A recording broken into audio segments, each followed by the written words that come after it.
Levy ਸਟ੍ਰੌਸ ਕਹਿੰਦਾ ਬਾਰ-ਬਾਰ ਇਹ ਗੱਲ ਵੀ ਕਲਚਰ 'ਚ ਇਹੋ ਜਿਹੀਆਂ ਚੀਜ਼ਾਂ ਆਉਂਦੀਆਂ ਨੇ, ਸਿਚੁਏਸ਼ਨਸ ਆਉਂਦੀਆਂ ਨੇ ਜਿਨ੍ਹਾਂ ਨੂੰ ਉਹ ਨੌਨਸੈਂਸ ਕਹਿੰਦਾ, ਨੋ ਸੈਂਸ ਵਿਚ ਮੇਕਸ ਨੋ ਮੀਨਿੰਗ। ਵੀ ਜਦੋਂ ਤੁਸੀਂ ਉਹਨਾਂ ਨੂੰ ਪੜ੍ਹਦੇ ਹੋ ਤੁਹਾਨੂੰ ਐਂ ਲੱਗਦਾ ਇਹਦੇ ਕੋਈ ਅਰਥ ਨਹੀਂ ਹੈਗੇ, ਇਹ ਮਿੱਥ ਜਾਂ ਉਹਨਾਂ 'ਚ ਵੀ ਇਹਦੇ ਕੋਈ ਅਰਥ ਹੀ ਨਹੀਂ ਬਣਦੇ ਜਦੋਂ ਤੁਸੀਂ ਉਹਨੂੰ ਪੜ੍ਹਦੇ ਹੋ। ਇਸ ਕਰਕੇ ਉਹ ਇਹ ਕਹਿੰਦਾ ਬਾਰ-ਬਾਰ ਵੀ ਅਸਲ 'ਚ ਇਹ ਦੇਖਣਾ ਚਾਹੀਦਾ ਜਿੱਥੇ ਕੋਈ ਨੌਨਸੈਂਸ ਹੈ ਵੀ ਕੋਈ ਅਰਥ ਨਹੀਂ ਬਣ ਰਹੇ, ਇੱਥੇ ਉਹਦਾ ਅਰਥ ਛੁਪਿਆ ਹੋਇਆ। ਇਹ ਬਹੁਤ ਮਤਲਬ ਇੱਕ ਰਿਡਲ ਹੈ, ਗੁੰਝਲਦਾਰ ਚੀਜ਼ ਹੈ, ਇਹਨੂੰ ਸਮਝਣ ਦੀ ਲੋੜ ਹੈ। ਇੱਕ ਤਾਂ ਇਹ ਗੱਲ। ਦੂਜੀ ਇਹ ਗੱਲ ਕਿਸੇ ਵੀ ਕਲਚਰ ਦੇ ਜਾਂ ਫੋਕਲੋਰ ਦੇ ਵਿਦਿਆਰਥੀ ਲਈ ਇਹ ਸਮਝ ਲੈਣਾ ਜ਼ਰੂਰੀ ਹੈ, ਭਾਵੇਂ ਸੀਨੀਅਰ ਸਕਾਲਰ ਹੈ। ਜਦੋਂ ਅਸੀਂ ਫੀਲਡ 'ਚ ਜਾਂਦੇ ਹਾਂ ਬਹੁਤ ਇਹੋ ਜਿਹੀਆਂ ਚੀਜ਼ਾਂ ਨੇ ਜਿਹੜੀਆਂ ਸਾਨੂੰ ਸਮਝ ਨਹੀਂ ਆਉਂਦੀਆਂ, ਬਿਲਕੁਲ ਸਮਝ ਨਹੀਂ ਆਉਂਦੀਆਂ, ਮੀਨਿੰਗ ਨਹੀਂ ਬਣਦਾ। ਅਤੇ ਉਹਦੇ 'ਚ ਜਿਹੜਾ ਪਹਿਲਾ ਡਾਕੂਮੈਂਟੇਸ਼ਨ 'ਚ ਰਿਹਾ, ਪੰਜਾਬੀ 'ਚ ਨਹੀਂ ਸਾਰੀ ਦੁਨੀਆ 'ਚ ਇਸ ਤਰ੍ਹਾਂ ਹੀ ਹੋਇਆ। ਤਾਂ ਕਿਉਂਕਿ ਅਸੀਂ ਮਿਡਲ ਕਲਾਸ ਦੇ ਪੜ੍ਹੇ ਲਿਖੇ ਲੋਕ ਹਾਂ ਹੁਣ ਦੀ ਸਿਚੁਏਸ਼ਨ 'ਚ, ਅਤੇ ਉਹਨਾਂ ਨੂੰ ਅਸੀਂ ਛੱਡ ਦਿੰਦੇ ਹਾਂ ਵੀ ਇਹਦਾ ਕੋਈ ਮੀਨਿੰਗ ਨਹੀਂ ਬਣਦਾ। ਉਹਨਾਂ ਨੂੰ ਲਿਖ ਲੈਣਾ ਚਾਹੀਦਾ, ਡਾਕੂਮੈਂਟ ਕਰ ਲੈਣਾ ਚਾਹੀਦਾ। ਮੈਂ ਜਿਹੜੀ ਗੱਲ ਇੱਕ ਕਰਨਾ ਚਾਹੁੰਦਾ ਜ਼ਰੂਰੀ, ਜਿਹੜੇ ਮੇਰੇ ਦੋਸਤ ਨੇ, ਪ੍ਰੋਫੈਸ਼ਨਲ ਲੀਗ ਹੈ, ਡਾਕਟਰ ਗੁਰਮੀਤ ਸਿੰਘ, ਉਸ ਤੋਂ ਬਾਅਦ ਕਰਮਜੀਤ ਸੋਰੀ, ਇਹਨਾਂ ਨੇ ਜਿਹੜੀ ਅੰਗਰੇਜ਼ਾਂ ਨੇ ਸਟੱਡੀਜ਼ ਕੀਤੀਆਂ ਉਹਦੀ ਬਹੁਤ ਡਿਸਕਸ਼ਨ ਹੋ ਚੁੱਕੀ ਹੈ, ਅਤੇ ਵੀ ਕਿਸ ਕਿਸਮ ਦੀਆਂ ਸੀਗੀਆਂ, ਕਿਵੇਂ ਫੋਕਲੋਰ ਕਲਚਰ ਸਟੱਡੀ ਸ਼ੁਰੂ ਹੋਇਆ। ਮੈਂ ਇੱਕ ਗੱਲ ਹੋਰ ਕਰਨਾ ਚਾਹੁੰਦਾ ਕਿਉਂਕਿ ਇਹ ਗੱਲ ਹੋਈ ਨਹੀਂ, ਮੈਂ ਸੋਚ ਰਿਹਾ ਸੀ, ਨੋਟਸ ਬਣਾ ਰਿਹਾ ਸੀ ਵੀ ਕਿਹੜੀ ਗੱਲ ਨਹੀਂ ਹੋਈ। ਜਿਹੜੀ ਹੁਣ ਫੋਕਲੋਰ ਅਤੇ ਕਲਚਰ ਸਟੱਡੀ ਦੁਨੀਆ 'ਚ ਕਿਤੇ ਵੀ ਹੋ ਰਹੀ ਹੈ, ਇੱਥੇ ਨਹੀਂ, ਅਮਰੀਕਨ ਯੂਨੀਵਰਸਿਟੀ 'ਚ, ਯੂਰਪ ਵਿੱਚ, ਜਾਂ ਲੇਵੀ ਸਟ੍ਰੌਸ ਦਾ ਵੀ ਕੰਮ ਹੈ। ਇਹ 1960 ਦਾ ਕੰਮ ਹੈ, 1960 ਦਾ। ਜਿਹੜਾ 1960 ਦਾ ਦੌਰ ਹੈ, ਇਹ ਇੱਕ ਬਰੀਫ ਵਿੱਚ ਮੈਂ ਗੱਲ ਕਹਿਣੀ ਚਾਹੁੰਦਾ, ਇਹਨੂੰ ਸਮਝਣਾ ਬਹੁਤ ਜ਼ਰੂਰੀ ਹੈ। ਜਿਹੜਾ ਇਹ 1960 ਦਾ ਦੌਰ ਹੈ, ਇਹ ਉਹ ਦੌਰ ਹੈ ਦੁਨੀਆ ਦਾ ਜਿਹੜੇ ਬਹੁਤ ਦੇਸ਼ ਆਜ਼ਾਦ ਹੁੰਦੇ ਆ, ਅਤੇ ਜਿਸ ਸਮੇਂ ਜਿਹੜੀਆਂ ਨੈਸ਼ਨਲ ਲਿਬਰੇਸ਼ਨ ਸਟਰਗਲਸ ਨੇ ਉਹ ਸਾਰੀ ਦੁਨੀਆ 'ਚ ਚੱਲਦੀਆਂ ਨੇ। ਜਦੋਂ ਇਹ ਨੈਸ਼ਨਲ ਲਿਬਰੇਸ਼ਨ ਸਟਰਗਲ ਚੱਲਦੀਆਂ ਨੇ ਤਾਂ ਜਿਹੜੇ ਬੰਦੇ ਸਟਰਗਲਸ ਕਰ ਰਹੇ ਹੈ ਉਹਨਾਂ ਨੂੰ ਇਹ ਅਹਿਸਾਸ ਹੁੰਦਾ ਵੀ ਜੇ ਅਸੀਂ ਕਲੋਨੀਅਲ ਪਾਵਰ ਦੇ ਖਿਲਾਫ ਲੜਨਾ, ਜਿਵੇਂ ਹਿੰਦੁਸਤਾਨ 'ਚ ਵੀ ਹੋਇਆ, ਤਾਂ ਸਾਨੂੰ ਆਪਣੀ ਭਾਸ਼ਾ, ਆਪਣੀ ਲੈਂਗੁਏਜ, ਆਪਣੇ ਕਲਚਰ ਨੂੰ ਨਾਲ ਲੈ ਕੇ ਚੱਲਣਾ ਪੈਣਾ। ਇਸ ਕਰਕੇ ਜਿੱਥੇ ਨੈਸ਼ਨਲ ਲਿਬਰੇਸ਼ਨ ਸਟਰਗਲਸ ਨੇ ਉਦੋਂ ਹੀ ਉੱਥੇ ਕਲਚਰ ਰੈਵੋਲੂਸ਼ਨ ਹੁੰਦੇ ਹੈ। ਇਸ ਕਰਕੇ ਇਹ ਜਿਹੜਾ ਕਲਚਰ ਰੈਵੋਲੂਸ਼ਨ ਹੈ 1968 'ਚ, ਜਿਹੜੀ ਗੱਲ ਤੁਸੀਂ ਸ਼ਾਇਦ ਇੱਕ ਗੱਲ ਤਾਂ ਆਈ ਫਰਾਂਸ ਦੀ, ਪੈਰਿਸ ਯੂਨੀਵਰਸਿਟੀ ਦੀ ਵੀ, ਅਤੇ ਬਾਕੀ ਜਰਮਨੀ ਦੀ, ਅਤੇ ਅਮਰੀਕਾ ਦੀ, ਅਤੇ ਚਾਈਨਾ ਦੀ ਕਲਚਰ ਰੈਵੋਲੂਸ਼ਨ ਦੀ।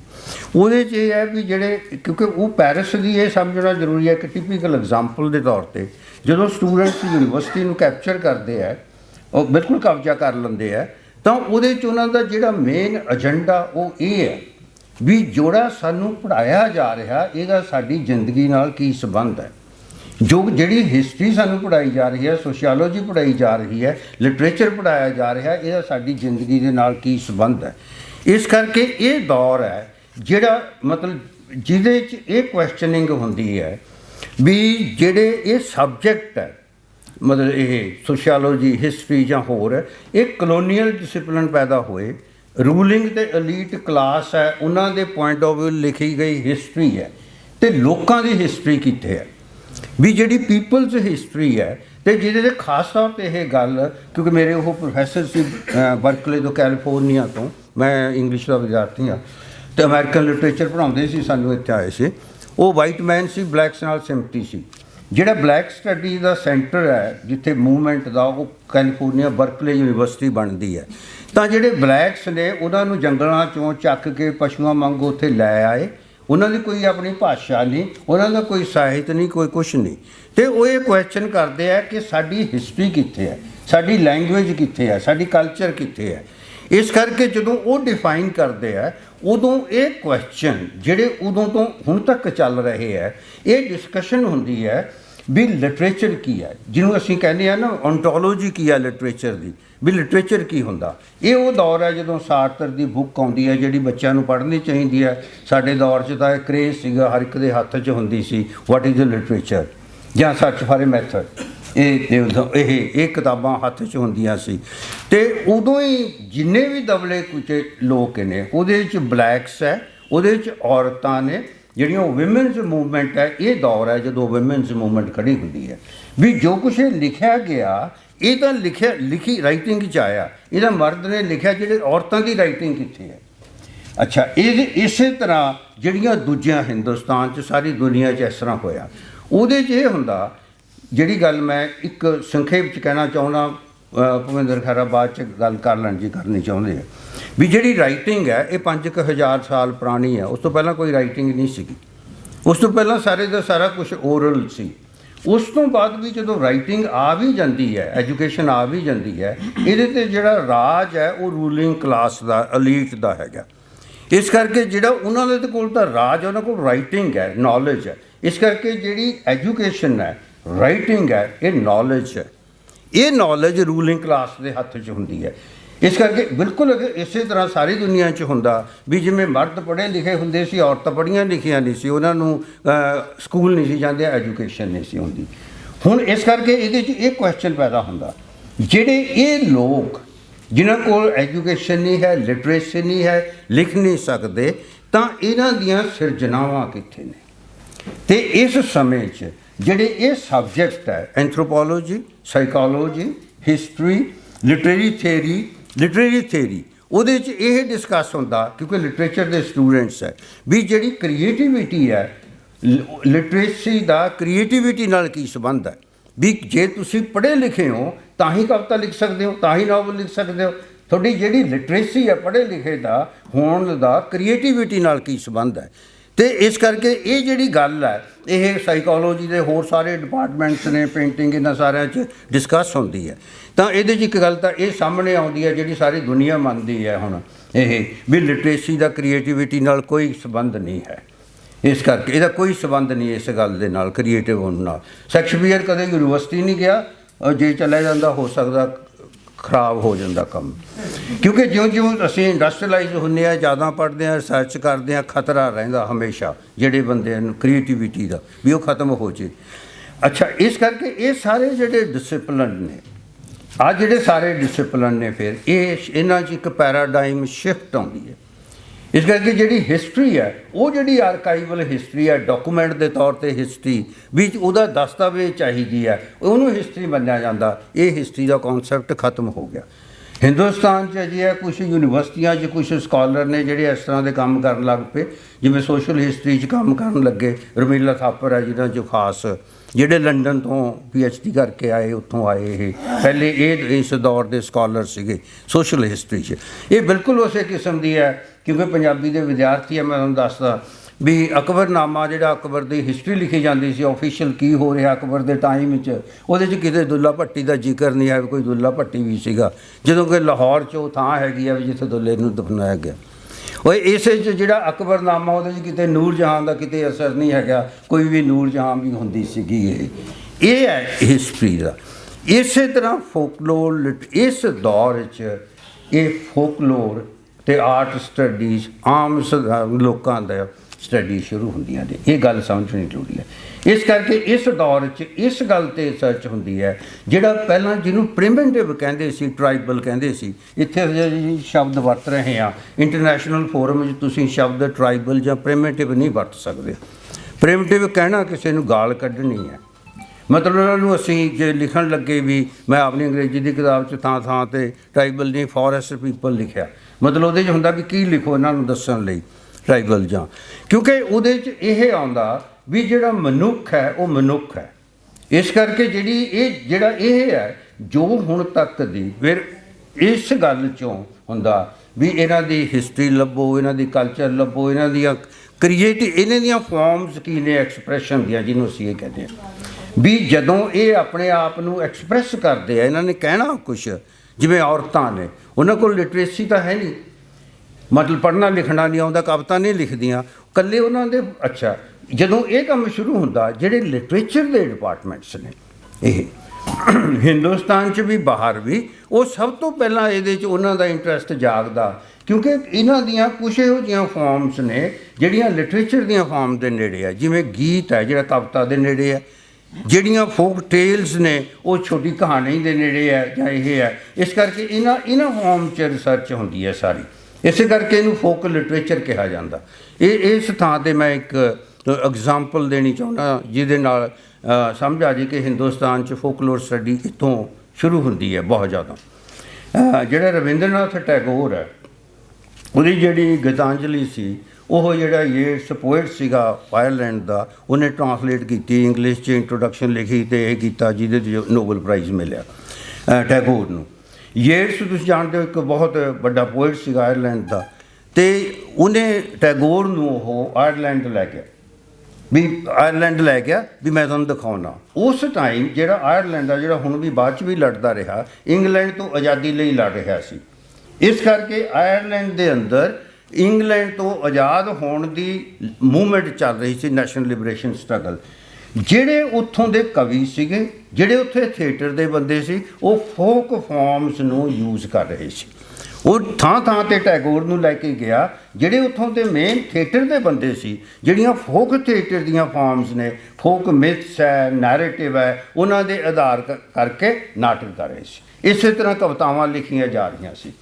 ਇੱਕ ਵਾਰੀ ਟੈਗੋਰ ਜਾਂਦਾ, ਦੂਜੀ ਵਾਰੀ ਜਾਂਦਾ, ਤੀਜੀ ਵਾਰੀ ਜਾਂਦਾ। ਉਸ ਤੋਂ ਬਾਅਦ ਜਦੋਂ ਟੈਗੋਰ ਵਾਪਸ ਆਉਂਦਾ, ਉਹਨੂੰ ਸਮਝ ਆ ਗਈ ਅੱਛਾ ਵੀ ਜਿਹੜਾ ਲਿਟਰੇਚਰ ਹੈ ਉਹਦੀਆਂ ਜਿਹੜੀਆਂ ਫਾਰਮਸ ਨੇ, ਵੀ ਸਾਨੂੰ ਉਹ ਫਾਰਮ ਜਿਹੜੀਆਂ ਲੋਕਾਂ ਦਾ ਅਨਕੌਂਸ਼ੀਅਸ ਆ ਉਹਦੇ 'ਚ ਇੰਬੈਡਡ ਹੈ ਸਦੀਆਂ ਤੋਂ, ਉਹਨਾਂ ਫਾਰਮਸ ਨੂੰ ਵਰਤਣਾ ਚਾਹੀਦਾ ਸਾਹਿਤ 'ਚ। ਇਹ ਗੱਲ ਇਸ ਦੌਰ 'ਚ, ਇਸ ਕਰਕੇ ਟੈਗੋਰ ਜਦੋਂ ਵਾਪਸ ਆਉਂਦਾ ਫਿਰ ਉਹਦਾ ਇੱਕ ਆਰਟੀਕਲ ਹੈ ਜਿਹਦੇ 'ਚ ਉਹ ਲਿਖਦਾ, ਇੱਕ ਵੱਡਾ ਆਰਟੀਕਲ, ਵੀ ਉਹ ਕਹਿੰਦਾ ਵੀ ਸਾਨੂੰ ਇਹ ਕਰਨਾ ਚਾਹੀਦਾ, ਜਿੰਨੇ ਬਾਊਲ ਸੌਂਗਸ ਨੇ, ਜਿਸ ਤਰ੍ਹਾਂ ਸਾਡੇ ਗੀਤ ਹੈਗੇ ਉਹਨਾਂ ਦੇ ਜਿਹੜੇ ਇੱਕ ਤਾਰੇ ਵਾਲੇ ਆ ਨਾ, ਉਹ ਗੀਤ ਗਾਉਂਦੇ ਆ, ਫਿਰਦੇ ਆ।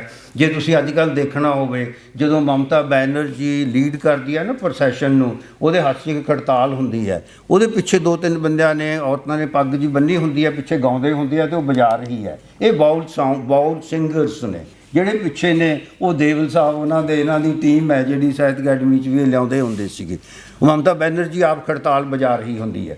ਇਹ ਮਤਲਬ ਲਾਈਕ ਕਬੀਰ ਪੰਥੀ, ਜਿਸ ਤਰ੍ਹਾਂ ਕਬੀਰ ਪੰਥੀ ਸਾਰੇ ਹਿੰਦੁਸਤਾਨ 'ਚ ਫਿਰਦੇ ਸੀ। ਤਾਂ ਜਦੋਂ ਟੈਗੋਰ ਆਉਂਦਾ ਹੈ, ਫਿਰ ਟੈਗੋਰ ਕਹਿੰਦਾ ਵੀ ਸਾਨੂੰ ਇਹ ਕਰਨਾ ਚਾਹੀਦਾ। ਉਹ ਫਿਰ ਇੱਕ ਸਾਹਿਤ ਸਭਾ ਬਣਾਉਂਦਾ। ਉਹ ਸਾਹਿਤ ਸਭਾ 'ਚ ਇਹ ਕਹਿੰਦਾ ਵੀ ਸਾਨੂੰ ਜਿਹੜੇ ਇੱਥੋਂ ਦਾ ਫੋਕਲੋਰ ਹੈ, ਗੀਤ ਹੈ, ਉਹਨਾਂ ਦੀ ਕਲੈਕਸ਼ਨ ਕਰਨੀ ਚਾਹੀਦੀ, ਇਹਨੂੰ ਸਟੱਡੀ ਕਰਨਾ ਚਾਹੀਦਾ।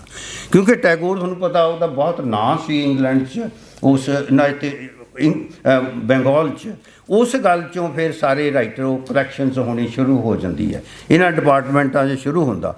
ਉਹਦੇ 'ਚ ਇੱਕ ਹੋਰ ਚੀਜ਼ ਹੈ ਜਿਹੜੀ ਟੈਗੋਰ ਅਤੇ ਆਇਰਲੈਂਡ 'ਚ ਸਾਰੀ ਦੁਨੀਆ 'ਚ ਕਹੀ ਜਾਂਦੀ ਹੈ, ਵੀ ਜਦੋਂ ਅਸੀਂ ਲੋਕਾਂ ਦੀ ਆਈਡੈਂਟੀਟੀ ਸਮਝਣੀ ਹੈ, ਉਹਨਾਂ ਦਾ ਪੁਆਇੰਟ ਆਫ ਵਿਊ ਸਮਝਣਾ। ਇੱਕ ਤਾਂ ਲੋਕਾਂ ਬਾਰੇ, ਸਧਾਰਨ ਲੋਕਾਂ ਬਾਰੇ ਤੁਸੀਂ, ਮੈਂ, ਅਸੀਂ ਲਿਖਦੇ ਹਾਂ। ਜਿਵੇਂ ਔਰਤ ਹੈ, ਔਰਤ ਬਾਰੇ ਮਰਦ ਲਿਖਦਾ, ਦਲਿਤਾਂ ਬਾਰੇ ਦੂਜੇ ਉਹ ਲਿਖਦੇ ਨੇ। ਇੱਕ ਉਹ ਆਪ ਆਪਣੇ ਬਾਰੇ ਲਿਖਦੇ, ਆਪਣੇ ਡਿਸਕੋਰਸ ਕ੍ਰੀਏਟ ਕਰਦੇ ਆ, ਜਿਹੜੀਆਂ ਉਹਨਾਂ ਦੀਆਂ ਸਿਰਜਣਾਵਾਂ ਨੇ, ਉਹਨਾਂ ਦੇ ਆਧਾਰ 'ਤੇ ਉਹਨਾਂ ਦੀ ਆਈਡੈਂਟੀਟੀ ਕੰਸਟਰਕਟ ਕੀਤੀ ਜਾ ਸਕਦੀ ਹੈ। ਇਹ ਗੱਲ ਆਉਂਦੀ ਹੈ। ਇਸ ਕਰਕੇ ਜਿਹੜੇ ਇਹ ਸਾਰੇ ਸਬਜੈਕਟ ਨੇ, ਇਸ ਤੋਂ ਬਾਅਦ ਜਿੱਥੇ ਨਹੀਂ ਕੰਮ ਹੋ ਰਿਹਾ, ਕਿਸੇ ਡਿਪਾਰਟਮੈਂਟ 'ਚ ਹੋ ਰਿਹਾ, ਜਿਹੜੇ ਇਹ ਡਿਪਾਰਟਮੈਂਟਸ ਨੇ ਹਿਸਟਰੀ ਦੇ, ਉਹਨਾਂ 'ਚ ਬਹੁਤ ਥਾਵਾਂ 'ਤੇ ਓਰਲ ਹਿਸਟਰੀ 'ਤੇ ਕੰਮ ਹੋ ਰਿਹਾ। ਓਰਲ ਸੋਰਸਿਸ ਨੂੰ ਡਾਕੂਮੈਂਟ ਮੰਨਿਆ ਜਾਂਦਾ। ਬਾਕੀ ਉਹ ਇਸੇ ਤਰ੍ਹਾਂ ਸੋਸ਼ੀਓਲੋਜੀ 'ਚ, ਐਂਥਰੋਪੋਲੋਜੀ 'ਚ, ਇਹਨਾਂ 'ਚ ਇਹ ਸਾਰਾ ਕੰਮ ਇਸ ਤਰ੍ਹਾਂ ਦਾ ਸ਼ੁਰੂ ਹੋ ਜਾਂਦਾ। ਇੱਕ ਤਾਂ ਇਹ ਕੰਮ ਹੈ ਇਹ, ਔਰ ਇਹ ਗੱਲ ਹੁਣ ਵੀ ਸਹੀ ਹੈ ਵੀ ਇਹਨਾਂ 'ਚ ਮਾਰਜਨਲ ਕੰਮ ਹੋ ਰਿਹਾ, ਜਿਹੜਾ ਅਸਲੀ ਕੰਮ ਹੈ ਲਿਟਰੇਚਰ 'ਚ ਹੋ ਰਿਹਾ। ਇਸ ਕਰਕੇ ਜਿਹੜੀ ਗੱਲ ਮੈਂ ਕੱਲ੍ਹ ਕਹੀ ਸੀ ਉਹਨੂੰ ਦੁਹਰਾਉਂਦਾ ਨਹੀਂ। ਤੁਸੀਂ ਆਪਣੇ ਲੈਵਲ 'ਤੇ ਡਿਪਾਰਟਮੈਂਟ 'ਚ ਡਾਕਟਰ ਸੁਰਜੀਤ ਉਹਨਾਂ ਦਾ ਕੰਮ ਹੈ। ਜਿਹੜੀ ਲਿਟਰੇਰੀ ਟੈਕਸਟ ਅਤੇ ਫੋਕਲੋਰ ਟੈਕਸਟ ਦਾ ਇੱਕ ਬੇਸਿਕ ਫਰਕ ਹੈ। ਜਿਹੜੀ ਲਿਟਰੇਰੀ ਟੈਕਸਟ ਹੈ ਉਹ ਫਿਕਸ ਹੁੰਦੀ ਹੈ, ਤੁਸੀਂ ਕਵਿਤਾ ਲਿਖਦੀ।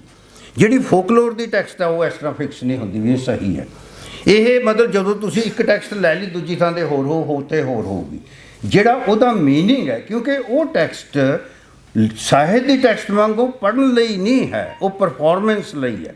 ਇਸ ਕਰਕੇ ਜਦੋਂ ਕੋਈ ਕਹਾਣੀ ਸੁਣਾਉਂਦਾ, ਉਹਦਾ ਮੀਨਿੰਗ ਇਕੱਲਾ ਉਹਦੀ ਉਸ ਨੈਰੇਟਿਵ 'ਚ ਨਹੀਂ ਹੈ, ਉਹਨੂੰ ਜਿਹੜਾ ਸੁਣਨ ਵਾਲੇ ਆ, ਅੱਗੇ ਬੈਠੇ ਆ, ਸਾਰਾ ਮਾਹੌਲ ਹੈ, ਉਹਦੇ 'ਚ ਉਹਦਾ ਮੀਨਿੰਗ ਇਮਰਜ ਹੁੰਦਾ ਪਰਫੋਰਮੈਂਸ 'ਚ, ਇਸ ਕਰਕੇ ਜਿਹੜਾ ਫੋਕਲੋਰ ਹੈ ਇਸ ਸੈਂਸ 'ਚ ਇੱਕ ਮਤਲਬ ਨਿਰੰਤਰ ਜੀਵੰਤ ਚੀਜ਼ ਹੈ। ਇਹ ਇੱਕ ਤਾਂ ਇਹ ਗੱਲ ਸਮਝ ਲੈਣੀ ਚਾਹੀਦੀ ਹੈ, ਔਰ ਕੋਸ਼ਿਸ਼ ਕਰਨੀ ਚਾਹੀਦੀ ਹੈ ਇਹ ਜਿੰਨੀਆਂ ਉਹਦੀਆਂ ਵਰਸ਼ਨਸ ਮਿਲ ਸਕਣ ਉਹਨਾਂ ਨੂੰ ਇਕੱਠੀਆਂ ਕਰੋ, ਇਹ ਗੱਲ। ਇੱਕ ਗੱਲ ਮੈਂ ਇਹਦੇ 'ਚ ਹੋਰ ਕਰਨੀ ਚਾਹੁੰਦਾ, ਇਹ ਬਾਕੀ ਦੋਸਤ ਗੱਲਾਂ ਕਰਨਗੇ, ਜ਼ਿਆਦਾ ਗੱਲਾਂ ਕਰਨ ਨੂੰ ਜੀ ਕਰਦਾ, ਉਹ ਇਹ ਹੈ ਵੀ ਜਿਹੜੀ ਇਹ ਗੱਲ ਹੈ ਨਾ, ਜਿਹੜੇ ਡਿਪਾਰਟਮੈਂਟਾਂ ਦੇ ਨਾਂ ਦੀ ਗੱਲ ਹੈ, ਇਹ ਕੋਈ ਖਾਸ ਗੱਲ ਨਹੀਂ ਹੈ ਵੀ ਡਿਪਾਰਟਮੈਂਟਾਂ ਦਾ ਨਾਂ ਫੋਕਲੋਰ ਦਾ, ਕਿਉਂਕਿ ਅਸੀਂ ਫੋਕਲੋਰ 'ਚ ਬਹੁਤ ਝਗੜੇ ਹੁੰਦੇ ਆ, ਇੰਟਰਨੈਸ਼ਨਲ ਲੈਵਲ 'ਤੇ ਵੀ ਹੋਏ, ਅਸੀਂ ਵੀ ਡਿਪਾਰਟਮੈਂਟ ਦਾ ਨਾਂ ਕੀ ਰੱਖੀਏ। ਜਿਹੜੇ ਪਹਿਲਾਂ ਡਿਪਾਰਟਮੈਂਟ ਬਣੇ, ਪਹਿਲਾਂ ਸ਼ੁਰੂ 'ਚ ਅਮਰੀਕਾ 'ਚ ਵੀ ਉਹਨਾਂ ਦੇ ਨਾਂ ਡਿਪਾਰਟਮੈਂਟ ਆਫ ਫੋਕਲੋਰ ਸੀਗਾ। ਬਾਅਦ 'ਚ ਹੋਇਆ ਵੀ ਲੋਕਾਂ ਦੀ ਜ਼ਿੰਦਗੀ ਕਿੱਥੇ ਗਈ। ਪੈਨਸਿਲਵੇਨੀਆ ਜਦੋਂ ਡਿਪਾਰਟਮੈਂਟ ਬਣਿਆ, ਮਾਰਗਰੇਟ ਮਿਲ ਸੀਗੀ ਉੱਥੇ, ਫੋਕਲੋਰ ਐਂਡ ਫੋਕ ਲਾਈਫ ਉਹਦਾ ਨਾਂ ਇਹ ਬਣਿਆ, ਫੋਕਲੋਰ ਐਂਡ ਫੋਕ ਲਾਈਫ। ਮੇਰੇ ਇੱਕ ਦੋਸਤ ਸੀਗੇ ਅਮਰੀਕਨ, ਹੁਣ ਹੈ ਨਹੀਂ, ਉਹਨਾਂ ਨੇ ਡਿਪਾਰਟਮੈਂਟ ਸੈੱਟ ਕੀਤਾ ਡਿਪਾਰਟਮੈਂਟ ਆਫ ਟ੍ਰੈਡੀਸ਼ਨ। ਉਹ ਡਿਪਾਰਟਮੈਂਟ ਦਾ ਇਹ ਨਾਂ ਡਿਪਾਰਟਮੈਂਟ ਆਫ ਟ੍ਰੈਡੀਸ਼ਨ। ਜਿਹੜੀਆਂ ਈਸਟ ਯੂਰਪੀਅਨ ਕੰਟਰੀ ਨੇ, ਇਹਨਾਂ 'ਚ ਫੋਕਲੋਰ ਸਟੱਡੀਜ਼ ਬਹੁਤ ਜ਼ਿਆਦਾ, ਔਰ ਇਹਨਾਂ ਕੰਟਰੀ 'ਚ ਉਹਨਾਂ ਦੇ ਨਾਂ ਅੱਡ ਅੱਡ ਨੇ। ਪਰ ਉਹਦੇ ਅੰਦਰ ਇਸ ਕਰਕੇ ਜਿਹੜਾ ਘੇਰਾ ਫੋਕਲੋਰ ਦਾ, ਮਤਲਬ ਇਹ ਉਹੀ ਘੇਰਾ ਜਿਹੜੀ ਗੱਲ ਇੱਥੇ ਕਿਸੇ ਬੱਚੇ ਨੇ ਕਹੀ ਸੀ ਵੀ ਕਲਚਰ ਦਾ, ਅਤੇ ਇਹ ਉਹ ਬਿਲਕੁਲ ਕਲਚਰ ਅਤੇ ਫੋਕਲੋਰ ਅੱਡ ਅੱਡ ਨੇ, ਇੰਟਰਕਨੈਕਟਡ ਹੈ। ਪਰ ਜਿਹੜੇ ਫੋਕਲੋਰਿਸਟ ਹੈ, ਹੁਣ ਦੁਨੀਆ 'ਚ ਇਹੋ ਜਿਹਾ ਕੋਈ ਫਿਨੋਮੀਨਾ ਨਹੀਂ ਹੈ ਜਿਹਦੀ ਉਹ ਸਟੱਡੀ ਨਹੀਂ ਕਰ ਰਹੇ। ਉਹ ਮਤਲਬ ਉਹਨੂੰ ਬਰੋਡਰ ਫਾਰਮ 'ਚ ਉਹ ਇਸ ਤਰ੍ਹਾਂ ਲੈਂਦੇ ਹੈ ਵੀ ਲੋਕਾਂ ਦੀ ਸਮੁੱਚੀ ਜੀਵਨ ਜਾਚ ਹੈ, ਉਹਨਾਂ ਦੀ ਜੀਵਨ ਸ਼ੈਲੀ ਹੈ, ਉਹਨਾਂ ਦੀ ਜੇ ਜੀਵਨ ਸ਼ੈਲੀ 'ਚ ਜੋ ਸਧਾਰਨ ਲੋਕਾਂ ਦੀ, ਇਸ ਕਰਕੇ ਉਹਨੂੰ ਫੋਕ ਕਹਿੰਦੇ ਹੈ। ਔਰ ਮੈਂ ਇਹ ਇਸ ਕਰਕੇ, ਇੱਕ ਤਾਂ ਇਹ ਗੱਲ ਹੈ, ਦੂਜੀ ਇਹ ਗੱਲ ਹੈ ਵੀ ਜਿਹੜੀ ਬਹੁਤ ਜਿਹੜੀ ਜ਼ਰੂਰੀ ਹੈ, ਇੱਥੇ ਦਾ ਜੇ ਬਹਿਸ ਨਹੀਂ ਆਪਣੇ ਹਿੰਦੁਸਤਾਨ 'ਚ ਚੱਲੀ, ਬਾਹਰ ਜਿਹੜੀ ਬਹਿਸ ਹੈ, ਅੱਛਾ ਗੁਰਮੀਤ ਚਲੇ ਗਏ, ਇੱਥੇ ਵੀ ਸੀ, ਬਾਹਰ ਵੀ ਬਹੁਤ ਜ਼ਿਆਦਾ ਵੀ ਇਹ ਬਹਿਸ ਚੱਲੀ, ਜਿਵੇਂ ਸਾਹਿਤ ਬਾਰੇ ਚੱਲੀ ਸੀ, ਜਿਹੜੀ ਕਨਕਲੂਡ ਹੋ ਗਈ ਉਹ ਇਸ ਤਰ੍ਹਾਂ ਨਹੀਂ। ਪਹਿਲਾਂ ਇੱਕ ਦੌਰ 'ਚ ਸਾਹਿਤ ਬਾਰੇ ਚੱਲੀ ਸੀ ਵੀ ਸਾਹਿਤ ਖਤਮ ਹੋ ਜਾਣਾ, ਜਦੋਂ ਇਹ ਗਲੋਬਲਾਈਜੇਸ਼ਨ ਆਈ, ਕਮਰਸ਼ਲਾਈਜੇਸ਼ਨ ਆਈ, ਤੇ ਉਹਦੇ 'ਚ ਇਹ ਕੁਐਸਚਨ ਸੀਗਾ ਵੀ ਕਵਿਤਾ ਕਹਾਣੀ ਲਿਖਣ ਦਾ ਫਾਇਦਾ ਕੀ ਹੈ। ਇਹ ਮਾਰਕੀਟ 'ਚ ਵੇਚਿਆ ਤਾਂ ਜਾ ਨਹੀਂ ਸਕਦਾ, ਇਹ ਕਮੋਡਿਟੀ ਨਹੀਂ ਹੈਗੀ, ਇਸ ਕਰਕੇ ਕਿਸੇ ਕੰਮ ਦੀ ਚੀਜ਼ ਨਹੀਂ ਹੈ ਸਾਹਿਤ, ਇਹਦਾ ਕੋਈ ਫਾਇਦਾ ਨਹੀਂ ਹੈ। ਫਾਈਨ ਆਰਟਸ ਦਾ, ਮਿਊਜ਼ਿਕ ਦਾ, ਇਹ ਪੂਰੀ ਬਹਿਸ ਚੱਲੀ ਅਮਰੀਕਨ ਯੂਨੀਵਰਸਿਟੀ 'ਚ ਇਹ, ਅਤੇ ਉਹਨਾਂ ਨੂੰ ਕਨਵਿੰਸ ਕਰਨਾ ਪਿਆ ਇਹਦੀ ਲੋੜ ਕੀ ਹੈਗੀ ਹੈ। ਇਸ ਤਰ੍ਹਾਂ ਇਸੇ ਤਰ੍ਹਾਂ ਫੋਕਲੋਰ ਬਾਰੇ ਹੈ, ਕਿਉਂਕਿ ਲਿਟਰੇਚਰ ਬਾਰੇ ਤਾਂ ਇਹ ਚੱਲੀ ਨਾ, ਵਿੱਚ ਬੰਦੇ ਨੂੰ ਬੰਦਾ ਵੀ ਤਾਂ ਬਣਾਉਣਾ ਹੈਗਾ, ਜਾਂ ਕਮੋਡਿਟੀ ਨਹੀਂ ਬਣਾਉਣਾ, ਇਹ ਜਿਹੜੀ ਬਹਿਸ ਹੈ। ਇਸੇ ਤਰ੍ਹਾਂ ਫੋਕਲੋਰ ਬਾਰੇ ਹੈ ਵੀ ਫੋਕਲੋਰ ਤਾਂ ਖਤਮ ਹੋ ਗਿਆ। ਜਿਸ ਤਰ੍ਹਾਂ ਹੁਣ ਇਹ ਚੱਲ ਰਿਹਾ ਵੀ ਟੈਕਨੋਲੋਜੀ ਆ ਗਈ, ਇਹ ਆ ਗਈ, ਪੁਰਾਣੇ ਹੋ ਗਏ, ਪਿੰਡ ਬਦਲ ਗਏ, ਤਾਂ ਇਸ ਤਰ੍ਹਾਂ ਬਦਲ ਗਏ, ਹੁਣ ਫੋਕਲੋਰ ਖਤਮ ਹੋ ਜੂਗਾ। ਦੋਸਤੋ ਇਹ ਨਹੀਂ ਹੈ। ਇੱਥੇ ਅਜੇ ਮੈਂ ਸਰਟਨਲੀ ਗੱਲਾਂ ਨਹੀਂ ਉਹ ਕਰਨਾ ਚਾਹੁੰਦਾ, ਸਿਰਫ ਇੱਕ ਗੱਲ ਕਹਿਣਾ ਚਾਹੁੰਦਾ, ਜਿਹੜਾ ਬਾਹਰ ਹੋਇਆ ਉਹ ਇਹ ਹੈ ਵੀ ਜਿਹੜੀਆਂ ਉਹ ਸਧਾਰਨ ਲੋਕ ਹੈ, ਜਿਵੇਂ ਬਲੈਕਸ ਨੇ, ਵੂਮੈਨਸ ਮੂਵਮੈਂਟਸ ਹੈ, ਸਟੂਡੈਂਟ ਮੂਵਮੈਂਟਸ ਨੇ, ਜਿੱਥੇ ਲੋਕ ਪ੍ਰੋਟੈਸਟ ਕਰ ਰਹੇ ਹੈ, ਉਹਨਾਂ 'ਚ ਜਿਹੜਾ pop music, pop songs, pop culture ਉਹਦੇ ਉਸ ਫਾਰਮ 'ਚ ਆ ਗਿਆ। ਇਸ ਕਰਕੇ ਜਿਹੜਾ ਉੱਥੇ ਅਮਰੀਕਾ 'ਚ ਆਇਆ, ਮਤਲਬ ਜਦੋਂ ਇਹ ਆਇਆ ਤਾਂ ਬਲੈਕ ਮਿਊਜ਼ਿਕ ਆ ਗਿਆ, ਬਲੈਕ ਸੌਂਗਸ ਆ ਗਏ। ਜਿਹੜਾ ਬਲੈਕ ਇਹ ਸੌਂਗਸ ਨੇ, ਔਰ ਜਿਹੜੇ ਬਲੈਕ ਮਿਊਜ਼ਿਕ ਹੈ ਨਾ, ਉਸ ਕਿਸਮ ਦਾ ਜੈਜ਼ ਆਇਆ, ਦੂਜੇ ਆਏ, ਜਿਹੜੀਆਂ ਉਹ ਫਾਰਮ ਆਈਆਂ ਮਿਊਜ਼ਿਕ ਦੀਆਂ, ਉਹ ਸਾਰੀਆਂ 'ਚ ਉਹ ਫੋਕਲੋਰ ਆ ਗਿਆ, ਉਹ ਇੰਸਟਰੂਮੈਂਟ ਆ ਗਏ।